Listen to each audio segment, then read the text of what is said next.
오늘은 1월 마지막 주일입니다. 설 명절 연휴가 시작되는 날이기도 합니다. 명절을 샌다 하는 그런 마음으로 여러 가지로 분주해지기도 하고 또 이미 귀성길에 오른 이들도 분명히 있을 것입니다.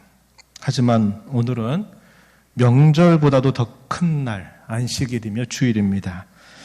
한 주간 수고롭게 살았던 우리의 모든 삶을 멈추고 주님이 우리의 삶을 보살펴 주셨음을 감사드리고 주님 안에서만 참 평안과 안식이 있음을 고백하면서 구원의 하나님, 복되신 하나님께 예배하는 날, 바로 그날이 오늘이라고 하는 겁니다.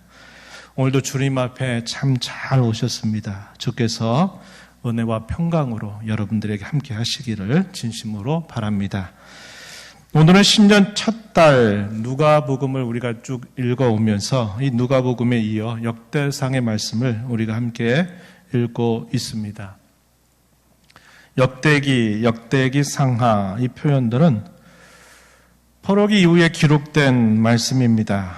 이스라엘 백성들은 70년 바벨론에서 포로 생활을 하게 되면서 그들은 제사를 하나님 앞에 드릴 수가 없었습니다. 그들이 하나님 앞에 예배하는 일들은 강제적으로 멈춰서게 됐고요.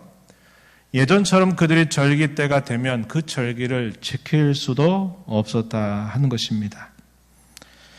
그들이 하나님 앞에 드렸던 제사 혹은 예배, 그들이 지켰던 그 명절들 다 빼앗겨버린 70년 세월 동안 그들은 그것이 얼마나 소중한 것인가를 많이 깨닫게 되었을 것입니다. 그러던 중에 하나님께서 약속하셨던 것처럼 기적적인 사건이 벌어졌습니다. 제2의 출애굽과 같은 사건이라고 할 만했어요. 바벨론에서 너희들 땅 본국으로 돌아가라고 하는 명령이 떨어졌습니다. 그 명령을 받들어서 예루살렘으로 가장 먼저 도착한 인물들의 대다수는 제사장들, 그리고 레위인들, 그리고 성전에서 봉사하는 사람들이었습니다. 그들은 바벨론 70년 세월을 보내면서 이날을 손꼽아 기다렸고 그들은 자신들에게 주어진 사명과 본분이 있기에 돌아가라고 하는 명령이 떨어지자마자 가장 앞선 자리에서 우리가 먼저 돌아가겠습니다 라고 결단을 하고서는 머나먼 길을 떠나서 예루살렘에 도착했습니다. 그들이 할 일은 무너진 성전을 재건하고 무너진 신앙을 재건하는 일이었습니다. 그들은 먼저 자신들의 과거의 아픔과 그 고통이 주는 교훈을 되새겨야만 했고요. 다윗 왕조 때에 주어졌던 하나님의 말씀은 포로기 이후에도 여전히 그 약속은 계속되고 있다는 사실들을 확인을 해야만 했습니다. 그러한 사실들을 바탕으로 무너진 성전을 재건하고 신앙을 재건하는 일들을 그들은 감당해야만 했던 것입니다. 바로 이러한 여러 배경들을 두면서 하나님의 역대기 말씀을 기록하게 하신 것입니다. 역대기 상 1장부터 9장까지의 내용에서는 지나간 세월 동안에 있었던 계보에 대한 내용들을 아주 자세하게 소개를 해줍니다. 그리고 난 다음 역대상 10장에서부터 역대하 마지막 36장까지는 무슨 이야기를 하냐면 다윗 왕조로부터 시작을 해서 분열된 왕국 가운데에서 북이스라엘 나라의 왕조는 싹 빼버리고 남유다의 왕조의 역사를 다시 하나씩 다 짚어주는 것입니다. 왜 그럴까요? 그들의 지나간 과거의 교훈을 가슴에 새기면서 그들이 새로운 출발을 해야만 했기 때문에 그러한 것입니다. 오늘 우리가 함께 읽은 이 말씀은 다윗이 하나님께 올린 감사의 고백을 담고 있습니다. 이 말씀을 통해서 성도의 존귀한 삶이라고 하는 제목을 가지고 말씀을 나누고 하나님과 교제하는 삶이 얼마나 중요한지를 여러분과 함께 살펴보고자 합니다. 오늘도 주시는 말씀을 여러분 각자에게 주신 하나님의 말씀으로 받으시기 바랍니다. 그리고 성령의 음성을 들으십시오. 그리고 순종하면서 살아가게 되기를 진심으로 바랍니다. 다윗은 유다의 왕이 되어 7년 동안을 헤브론을 중심으로 해서 다스리게 되다가 마침내 그가 온 이스라엘의 왕이 됩니다. 그래서 33년을 다스리는데 예루살렘을 수도로 해서 그가 다스리게 돼요. 그는 온 이스라엘의 왕이 된 이후에 블레셋 나라와의 전쟁을 통해서 큰 승리를 이루어낸 다음 마침내 여호와의 언약궤를 자신의 궁정으로 모셔드립니다. 더 나아가서 자신은 그 언약궤를 모시기 위해서 하나님의 집, 성전을 짓기를 갈망합니다. 그때 하나님은 선지자 나단을 통해서 다윗에게 응답하시고 그에게 약속을 덧붙여 주시게 됩니다. 그때 다윗이 하나님께 마음 깊은 감사를 드리게 되는데요. 그것이 오늘 우리가 읽은 본문에 소개가 되어 있습니다. 다윗이 하나님 앞에 드린 감사의 내용은 크게 두 부분으로 나눌 수 있어요. 하나는 뭐냐면 자신과 관련해서 하나님께서 자기에게 주신 은혜에 대한 감사의 내용이 하나이고, 또 하나는 자신이 다스리는 이스라엘 전체와 관련해서 하나님께서 이스라엘에게 베푸신 은혜에 대한 감사의 내용입니다. 먼저 자신과 관련해서 드린 감사의 내용은 역대상 17장 16절부터 19절에 소개가 되어 있습니다. 한번 본문 말씀으로 한번 들어가서 보시기 바랍니다. 다윗이 이렇게 말했어요. 16절에 여호와 하나님이여, 나는 누구이오며 내 집은 무엇이기에 나에게 이에 이르게 하셨나이까. 이게 무슨 표현일까요? 하나님, 난 참으로 보잘것없는 사람에 불과하고 내 집 또한 역시 하나님 앞에 초라하기 그지없는 집안에 불과합니다. 그런데 하나님께서 나에게 내 집에 이렇게 많은 것을 이렇게 베풀어 주셨는지요? 라는 그런 고백을 이렇게 표현하고 있는 말입니다. 하나님께서 어떤 것을 그에게 주셨는가? 17절부터 19절까지 쭉 소개가 됩니다. 17절 한번 가서 보시면 이렇게 말해요. 주께서 이것을 오히려 작게 여기시고 또 종의 집에 대하여 먼 장래까지 말씀하셨사오니 여호와 하나님, 나를 존귀한 자들같이 여겨주셨습니다. 이렇게 고백하죠. 존귀한 자들로 여겨주셨다 고백합니다. 18절 가서 보면 주의 종에게 베푸신 영예에 대하여 제가 다시 무슨 말을 주께 드리겠습니까? 주님은 저를 잘 아십니다. 이렇게 고백했어요. 19절 가서 보면 여호와의 주께서 주의 종을 위하여 주의 뜻대로 이 모든 큰 일을 행하사 이 모든 큰 일을 알게 하셨습니다. 이렇게 고백을 합니다. 이 내용들을 요약을 해보면 보잘것없는 다윗 자신에게 말로 다 표현할 수 없는 은혜를 주셨다고 고백하면서 하나님께 감사를 드리는 것입니다. 그 은혜가 무엇일까요? 자신을 이스라엘의 왕으로 세우셨다 하는 것이 너무나 그에게는 감당할 수 없는 큰일임을 고백하죠. 자신의 집에 대해서 먼 장래까지 복을 받게 하셨다는 것이 은혜로 고백하고 있어요. 자기 자신에게 큰 일을 알게 하셨다고 이야기합니다. 그 큰 일이 무엇일까요? 그가 지었던 수많은 시편의 노래들을 통해서 하나님께서 놀라운 구원의 역사를 이루시기 위하여 메시아를 보내주실 것을 그로 알게 하고 그 메시아를 바라보고 살게 하신 그 일입니다. 자신을 존귀하게 해주셨고 자신을 영화롭게 해주셨다 하는 것을 그는 고백하면서 하나님께서 자기를 얼마나 그렇게 존귀하고 얼마나 영예롭게 해주셨는가를 고백하고 찬양하는 내용을 담고 있다는 거예요. 그 다음으로는 이스라엘 전체와 관련해서 하나님께 감사를 올리는데요. 그 내용은 역대상 17장 21절과 22절에 표현이 되어 있습니다. 거기를 한번 좀 보시면, 조금 내려가서 보시면 이렇게 표현되어 있어요. 땅의 어느 한 나라가 주의 백성 이스라엘과 같으리까, 이렇게 표현했습니다. 땅의 어떤 나라, 그 어떤 나라가 이스라엘 나라와 같은 나라가 있습니까? 이렇게 표현하면서 보잘것없는 나라, 초라한 나라, 하나님 앞에 그렇게 사랑받을 만한 나라가 아님에도 불구하고 하나님께서 당신의 백성으로, 그의 백성으로 삼아 주셨다. 이렇게 표현하고 있는 말이죠.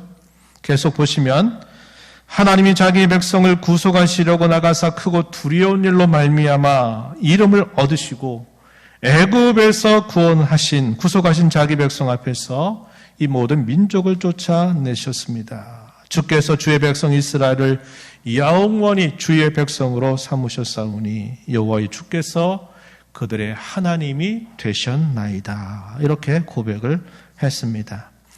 이 말씀을 정리해 보면 이런 표현입니다. 세상의 많은 나라들 가운데에서 별스럽지 않은 이스라엘을 선택하셔서 강대한 나라에게서 그분의 능력과 위엄으로 구원하실 뿐만 아니라 영원히 자신의 백성으로 삼아주신 하나님의 은혜를 고백하고 감사를 드리고 있다 하는 것입니다. 이렇게 다윗이 올린 감사의 초점은 자기 자신에게 있거나 아니면 이스라엘에게 있는 것이 아니었습니다. 자기 자신도 그러하고 자기의 집도 그러하고 이스라엘 나라도 별것 아닌 나라에 불과한데 하나님이 자기 자신을, 자신의 집안을, 이스라엘 나라를 하나님께서 이와 같이 복되게 하셨다 하는 것을 그가 고백하고 있는 것입니다. 초점이 누구에게 향할까요? 하나님께 그 초점이 모아지고 있는 거예요. 그러면서 그는 하나님을 뭐라고 고백합니까? 역대상 17장 20절 말씀 보시면 이렇게 말하죠.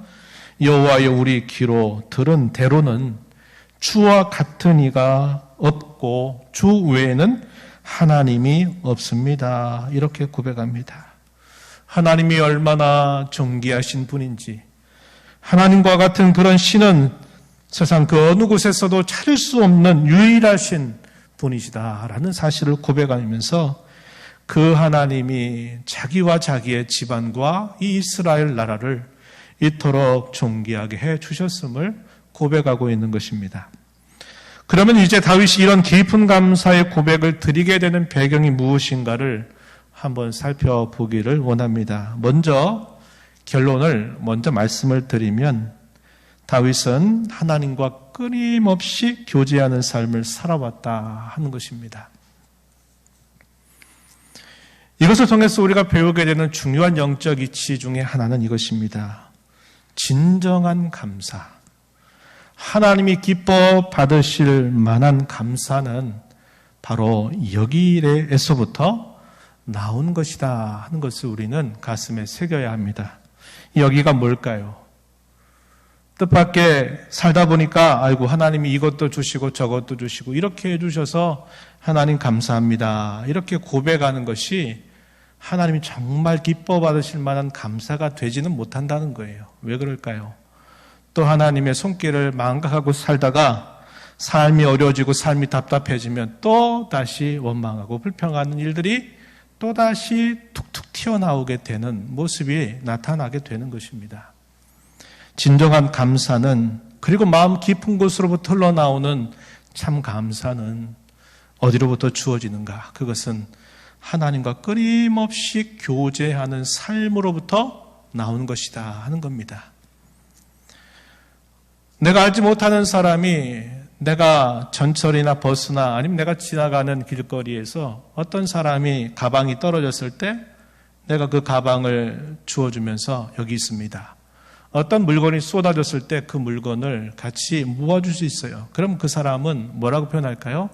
고맙습니다. 도와주셔서 감사합니다. 이렇게 표현해요.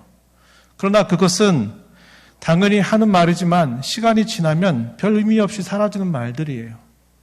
그런데 내가 늘 가깝게 만나고 내 마음의 속마음들을 다 표현하는 가까운 사람에게 내가 고맙다라고 말하는 그 의미는 남다른 것입니다. 마찬가지예요. 우리가 하나님과 함께 살면서 그분의 마음을 알고 그분과 함께 늘 교제하는 삶을 살면서 하나님, 나 같은 사람을 이렇게 하나님께서 도와주셨네요. 하나님께서 우리의 집안을 이렇게 복되게 해주셨네요. 하나님께서 이런 모든 것들을 다 베풀어 주셨네요 라고 고백하는 그 고백은 하나님이 기뻐 받으시는 고백이 되는 겁니다. 그러나 하나님과 교제하는 삶이 없이 그저 끊을 수 없는 줄에 의해서 하나님 앞에 그저 아이고 생각해 보니까 이거 감사한 일이네. 그래서 감사하고 또다시 그것을 다 잊어버리면서 살다가 또다시 언제 기억나서 감사하고 이런 삶을 산다면 그런 감사가 하나님을 참으로 기쁘시게 해드리지 못한다는 거예요.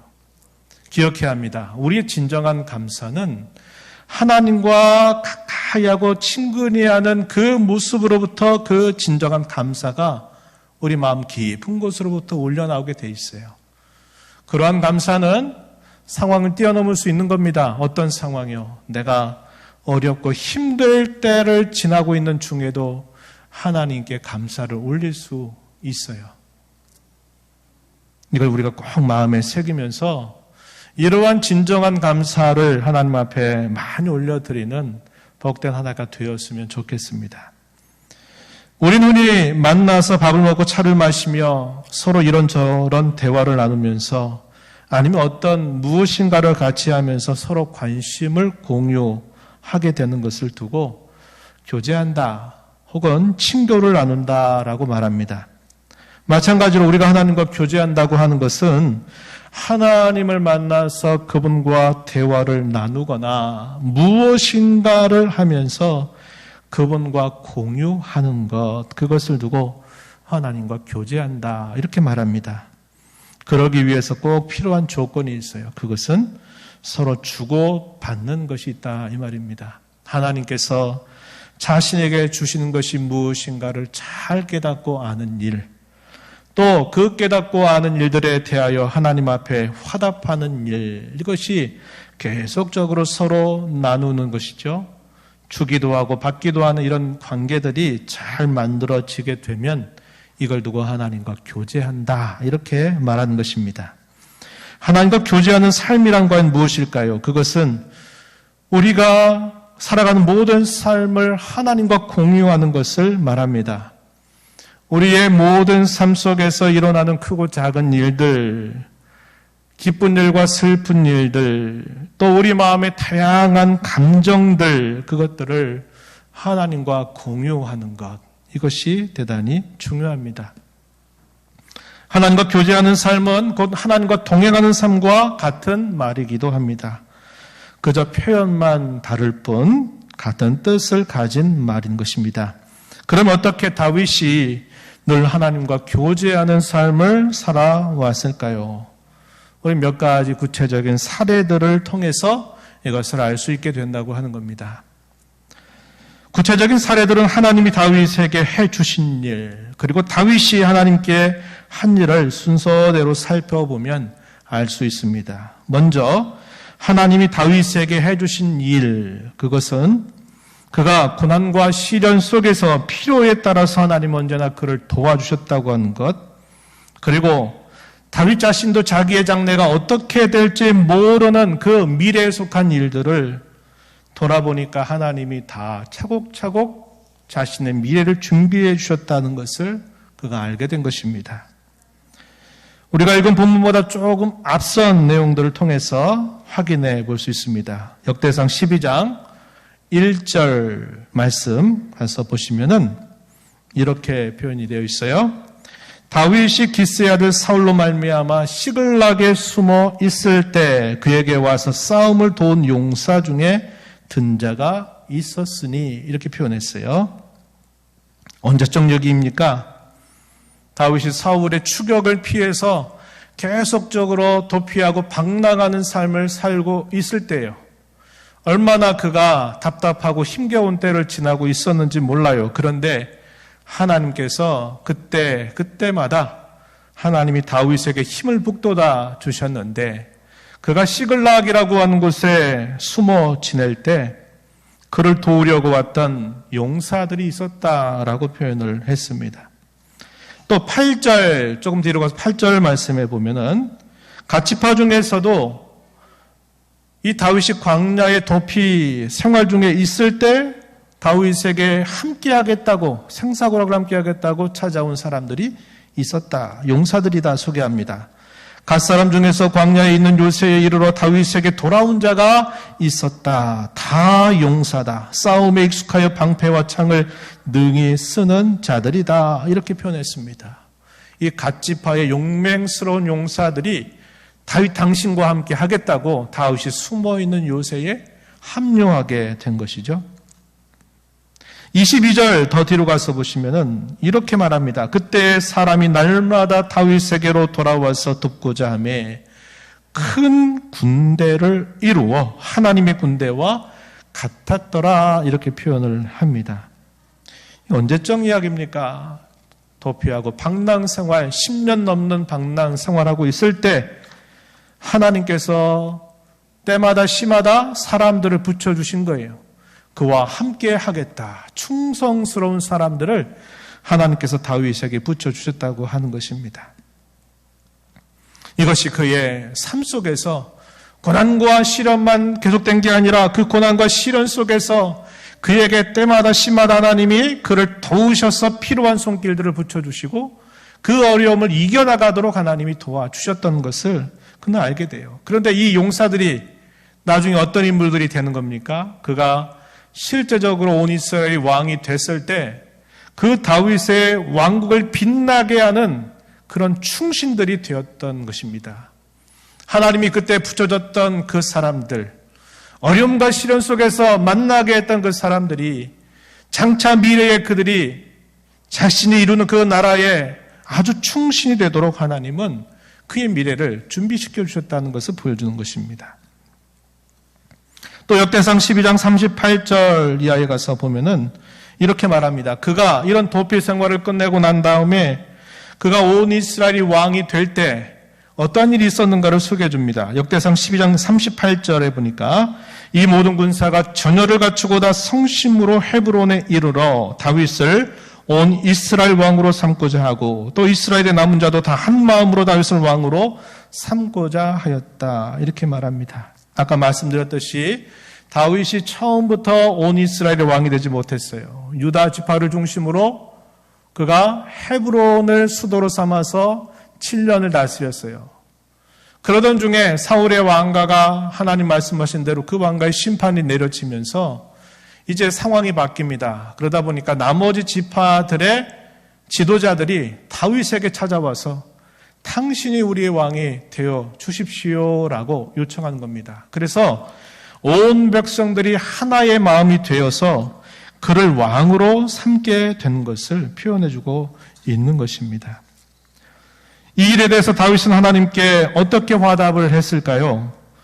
두루왕 히람의 도움으로 말미암아 그가 수도로 예루살렘으로 옮기고 나서 그의 왕국을 건축하는 일을 마치고 난 다음에 다윗은 하나님의 언약궤를 자기가 있는 궁으로 모셔오려고 애를 썼습니다.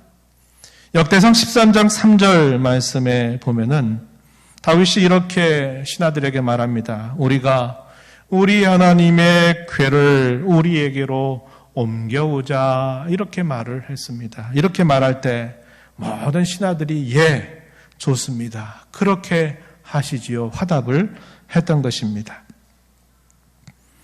그의 이러한 자세는 예전 10년 이상의 광야에 이곳저곳을 찾아 도피와 방랑 생활을 하던 중 그가 하나님 앞에 올렸던 기도, 하나님 앞에 드렸던 서원을 그대로 이루어 드리고자 하는 마음이기도 했습니다.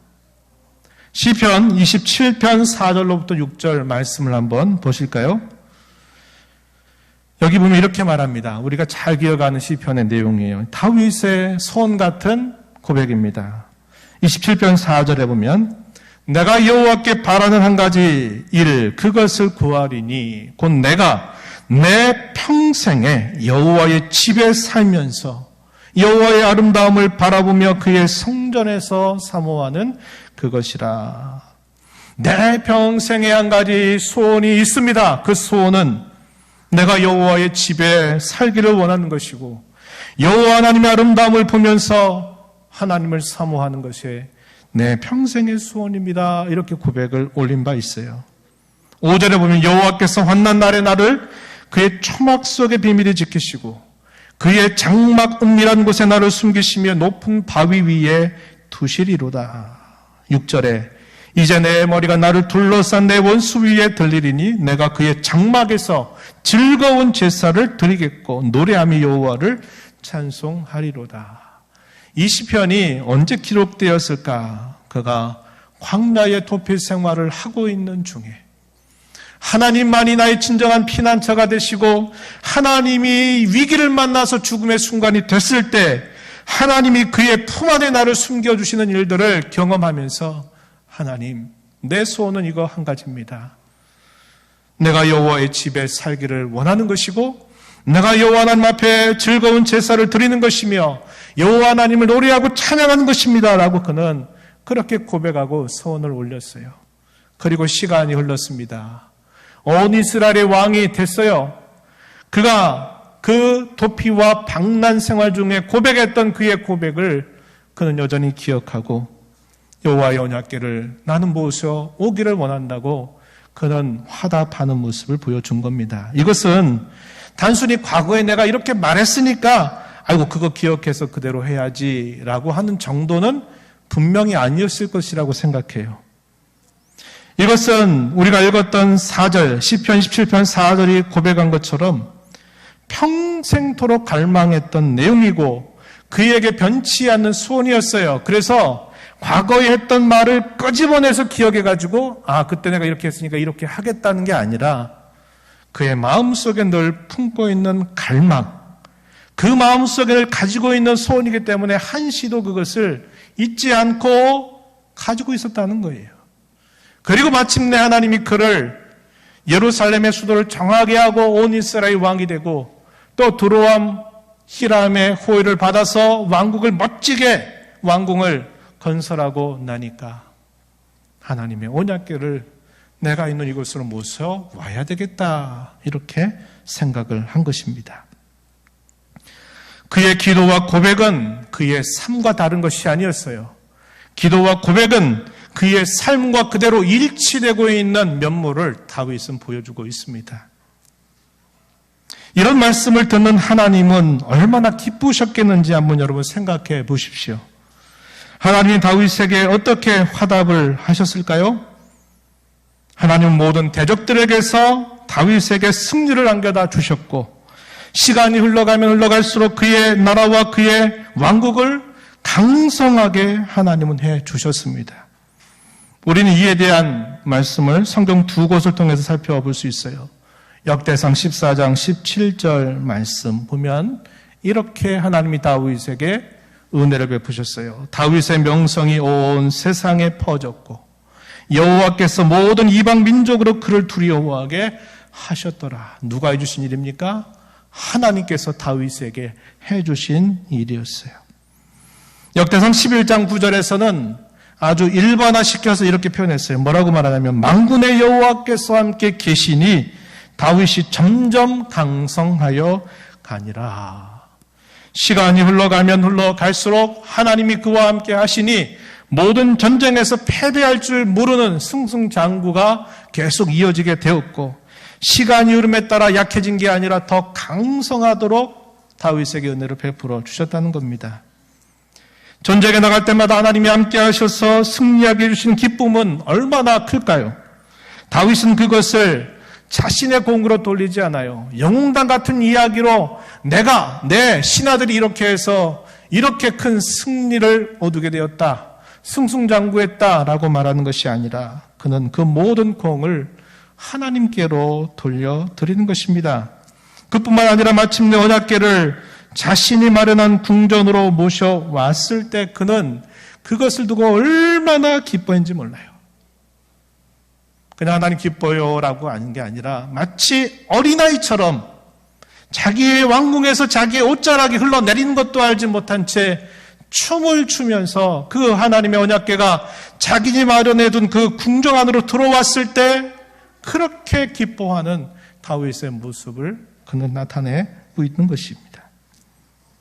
그의 기쁨은 어떻게 표현됐을까요? 하나님 앞에 드리는 제사를 통해서 그 기쁨이 표현되었고 그의 기쁨은 그가 하나님 앞에 올려드린 찬양을 통해서 잘 표현이 되어 있습니다. 그 찬양의 내용은 역대상 16장 7절로부터 36절까지 길게 소개가 되어 있어요. 여러분들이 한번 보시면 되겠고 그가 하나님 앞에 기쁨으로 올렸던 제사에 관해서는 역대상 16장 1절로부터 3절에 표현이 되어 있는데요. 제가 거기에 잠깐 좀 소개를 해드리면 이런 표현입니다. 하나님의 궤를 메고 들어가서 다윗이 그것을 위해 친 장막 가운데 두고 번제와 화목제를 하나님께 드리니라. 2절 가서 보면 다윗이 번제와 화목제 드리기를 마치고 여호와의 이름으로 백성에게 축복하였다. 그러면서 먹을거리들을 백성들에게 다 나눠주는 그런 모습을 보여요. 이것은 다윗이 하나님의 언약궤가 자기가 마르는 곳에 왔을 때 그토록 기뻐하고 그 기쁨이 참 진실되고 순수했다는 것을 보여주는 부분이 되는 것입니다. 다윗은 자신의 궁으로 모셔온 것만으로 만족할 수가 없었어요. 더 나아가서 하나님의 집, 곧 성전을 짓고자 열망했습니다. 역대상 17장 1절 말씀을 보시면 이렇게 표현했습니다. 나는 백향목 궁에 거주하거늘 여호와의 언약궤는 휘장 아래에 있도다. 선지자 나단에게 그가 한 말입니다. 언약궤를 모셔왔어요. 그러나 그것으로 그는 만족할 수가 없었던 겁니다. 하나님의 집 성전을 그는 짓기를 간절하게 열망했어요. 나단은 하나님이 함께 하시니 당신이 좋은 대로 행하시옵소서라고 응답을 했지만 하나님이 그날 밤 나단에게 나타나셔서 말씀합니다. 아니다. 다윗은 나를 위해서 성전을 짓지 못한다. 그의 아들이 나를 위해서 여호와의 집을 건축할 것이다. 그러나 내가 다윗의 그의 왕권을 영원히 견고하게 하게 해줄 것이다. 너는 이 말을 다윗에게 가서 말해라 하는 말씀을 들려주시게 됩니다. 하나님은 다윗의 열망과 소원을 다 아셨어요. 그러나 성전을 짓는 일만큼은 허락하지 않으셨습니다. 성전은 그의 아들이 짓게 될 것이고 다윗의 왕권은 영원히 계속되게 해주시겠다고 약속을 해주셨어요. 역대상 17장 11절 12절 말씀에 그 표현이 소개가 됩니다. 내 생명의 연한이 차서 내가 조상들에게로 돌아가면 내가 내 뒤에 내 씨 곧 내 아들 중 하나를 세우고 그 나라를 견고하게 하리니 그는 나를 위하여 집을 건축할 것이요 나는 그의 왕위를 영원히 견고하게 하리라. 이런 약속을 하나님께서 다윗에게 해주신 것입니다. 제가 지금까지 쭉 이야기해왔던 이야기, 6가지 이야기들이에요. 주보에 요약이 되어 있는 것처럼 무엇입니까? 하나님께서 다윗에게 은혜를 주시면 다윗은 그 은혜에 대하여 화답하면서 하나님 앞에 기뻐하고 감사하면서 하나님 앞에 자기의 도리를 또 행하고 하나님 그것을 또 기뻐하시면서 또 다윗에게 또한 다른 은혜를 덧붙여 주시면 다윗이 그 은혜를 받고서 또 하나님 앞에 감사해서 또 화답하고 반응하는 모습들이 계속 주고받는 형태로 계속 연결되고 있다는 것을 제가 확인시켜 드린 거예요. 지금까지 살펴온 구체적인 사례들은 하나님은 다윗을 위하시고 다윗은 하나님을 위하는 모습을 잘 보여준다 하는 것입니다. 이것이 바로 하나님과 교제하는 삶 혹은 하나님과 동행하는 삶임을 우리는 배우게 되는 거예요. 이런 삶이 다윗이 진정한 감사를, 마음 깊은 감사를, 그리고 하나님께서 기뻐 받으실 만한 감사를 드리게 했다고 하는 것입니다. 지금까지 살펴본 말씀을 가지고 우리에게 한번 적용해 보겠습니다. 3가지를 좀 나눠보고 싶은데, 첫째는 하나님이 다윗을 존귀하게 여겨주셨던 것처럼 오늘 우리를 존귀하게 해주셨다고 하는 사실입니다. 시편 16편 3절 말씀에 다윗의 시편인데요. 이렇게 말해요. 땅에 있는 성도들은 존귀한 자들이다 라고 이렇게 일깨워주고 있습니다. 그럼 하나님께서 어떻게 저와 여러분을, 우리를 존귀하게 해주셨을까요? 저는 가장 깊고 풍성하게 깨우쳐주는 구절을 여러분들에게 소개를 해드리고 싶어요. 에베소서 1장 3절로부터 5절 말씀입니다. 한번 앞에 스크린을 좀 보시면 이렇게 표현하고 있어요. 찬송하리로다 하나님 곧 우리 주 예수 그리스도의 아버지께서 그리스도 안에서 하늘에 속한 모든 신령한 복을 우리에게 주시되 곧 창세전에 그리스도 안에서 우리를 택하사 우리로 사랑 안에서 그 앞에 거룩하고 흠이 없게 하시려고 그 기쁘신 뜻대로 우리를 예정하사 예수 그리스도로 말미암아 자기의 아들들이 되게 하셨으니 이렇게 가르쳐주고 있어요. 여기 보면 찬송 받으시기 합당하다. 누가요? 하늘 아버지께서. 무엇으로 인하여? 하나님께서 하늘에 속해 있는 신령한 복을 우리에게 주신 일로 인하여 그분이 찬송 받으시기 합당합니다. 가르쳐 줍니다. 그러면 하늘에 속한 신령한 복이 뭘까요? 이 세상을 만드시기 전에 하나님이 그리스도 안에서 우리를 선택하셨다. 우리가 무슨 선이나 악을 행하기도 전에 오직 하나님이 기뻐하신 뜻을 따라서만 우리를 예정하셔서 예수님을 대신 보내서 그분의 구속의 사역을 통해 우리를 그의 아들로 그의 자녀로 우리를 삼아 주셨다라고 이렇게 말해주고 있는 겁니다. 우리가 앞에서 살펴던 것처럼 다윗이 고백했던 것처럼 마찬가지예요. 내가 하나님 앞에 과연 누구이기에, 내 집이 하나님 앞에 도대체 뭐기에, 이 이스라엘 나라가 어떠하게 하나님이 이렇게 귀하게 여겨주셨는지요 라고 고백했던 것과 같이 하나님은 그 어떤 것들을 미리 내다보시거나 어떤 것들을 조건으로 삼아가지고 그렇게 하면 너희가 내 백성이 되고 내가 나의 이름을 너희에게 두겠다고 말씀하신 것이 아니라 오직 하나님이 기뻐하신 뜻을 따라서 그렇게 우리를 정하시고 우리에게 아들을 보내주시고 그 아들의 죽으심과 부활을 통해 저와 여러분을 하나님의 자녀로 삼아주셨다고 이야기해주고 있는 겁니다. 성도인 저와 여러분은 하늘의 신령한 복을 받았다고 가르쳐 주고 있어요. 사람들은 이 땅에 속한 복을 받아도 떵떵거리면서 당당하게 살아갑니다. 돈이 좀 넉넉하면 그 주머니가 둔득한 것 가지고 누가 뭐라고 그래도 당당하고 떵떵거리면서 살아요. 실제로 또 그 돈이 행사하는 그 위력이 대단합니다. 그리고 사람들은 그 돈의 위력 앞에 다 굴복을 하게 돼요. 하지만 세상이 요동치고 흔들리게 되면 그것들도 흔들리고 마는 것입니다. 하지만 저와 여러분이 받은 복은 이 땅에 속한 복이 아니에요. 하늘에 속해 있다고 우리에게 가르쳐 줍니다. 세상이 요동치고 흔들려도 결코 함께 흔들리거나 사라지는 것이 아닌 복을 하나님이 저와 여러분에게 주셨다고 말해요. 다윗이 말한 것처럼 우리는 존귀한 자들이 된 것입니다. 이런 복이 우리의 실력으로 받은 것이 아니라 하나님의 은혜로 받은 것이니만큼 우리는 이걸 가지고 교만하거나 이걸 가지고 자만한 태도를 버려야 할 것입니다. 하나님 앞에 겸손해야 돼요. 다윗이 고백했던 그 고백처럼 말이죠. 나는 누구입니까? 내 집은 과연 무엇입니까? 하나님께서 나에게 이러한 은혜를 입게 하셨습니까? 라고 다윗이 고백했던 것처럼 우리도 그런 고백을 올려드려야만 된다는 겁니다.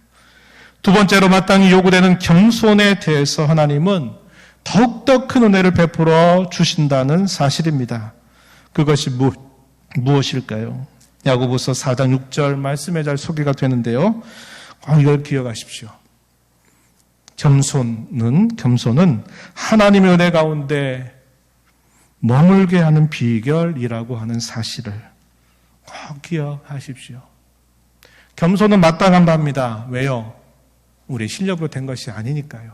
그런데 마땅한 것을 고백하는 그 마음을 하나님은 또 기뻐 받으셔가지고 겸손한 자에게는 은혜를 더해 주신대요.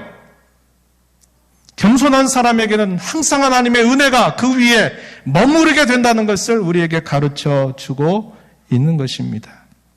야고보서 4장 6절에 그러나 더욱 큰 은혜를 주시나니 그러므로 일렀을 때 하나님이 교만한 자를 물리치시고 겸손한 자에게 은혜를 주신다 하였느니라. 이렇게 가르쳐주고 있습니다.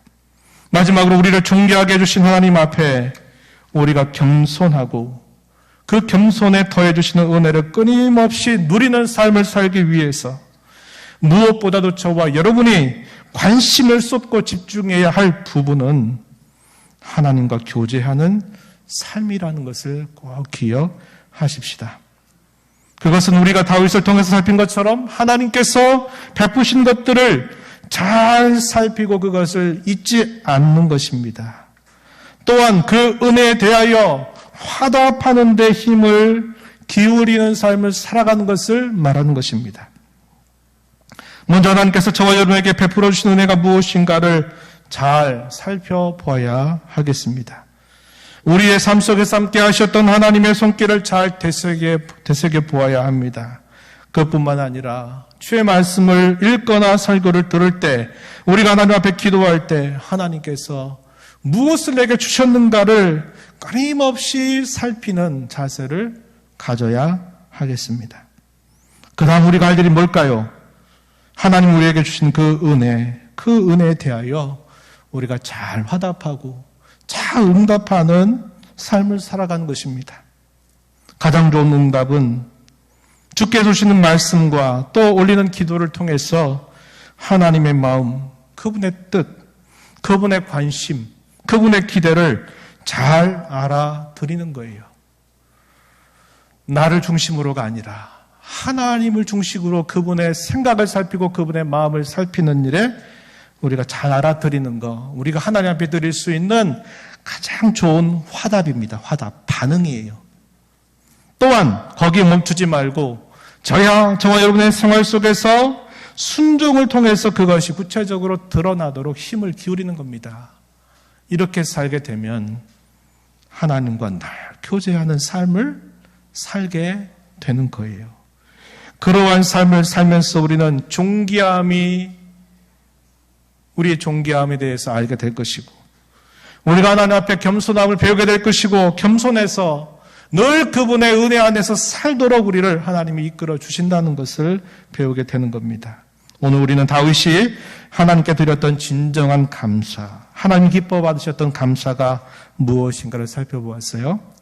또한 그런 감사를 드릴 수 있었던 이유는 그가 늘 하나님과 교제하는 삶을 살았기 때문이었음을 생각해 보았습니다. 마찬가지로 오늘 저와 여러분을 존귀하게 해주신 하나님 앞에서 진정으로 남은 삶을 존귀한 자로 살려고 한다면, 그분의 은혜 가운데서 늘 살고자 한다면 무엇보다도 하나님과 교제하는 삶을 힘써 나가야 한다 하는 것을 우리는 가슴에 새겨야 한다 하는 것입니다. 하나님의 도우심을 구하면서 힘써 늘 하나님과 가까이 교제하는 삶을 살아가는 저와 여러분이 되기를 진심으로 바랍니다. 하나님 아버지, 오늘도 저희들을 불러주셔서 주의 귀한 말씀을 또다시 듣게 하시며 그 말씀 속에서 하나님이 어떠한 은혜를 베풀어 주셨는지, 그 베푸신 은혜에 대하여 어떻게 화답을 할 것인가를 교훈하여 주셔서 감사합니다. 저희들의 삶을 존귀하게 하신 하나님의 은혜를 감사하고 겸손한 늘 하나님의 은혜 가운데 살아가는 삶을 늘 힘쓰게 하시되, 무엇보다도 하나님과 교제하는 삶, 하나님과 동행하는 삶을 힘써 나가는 저희들이 되게 해 주옵소서. 예수님 이름으로 기도하옵나이다. 아멘.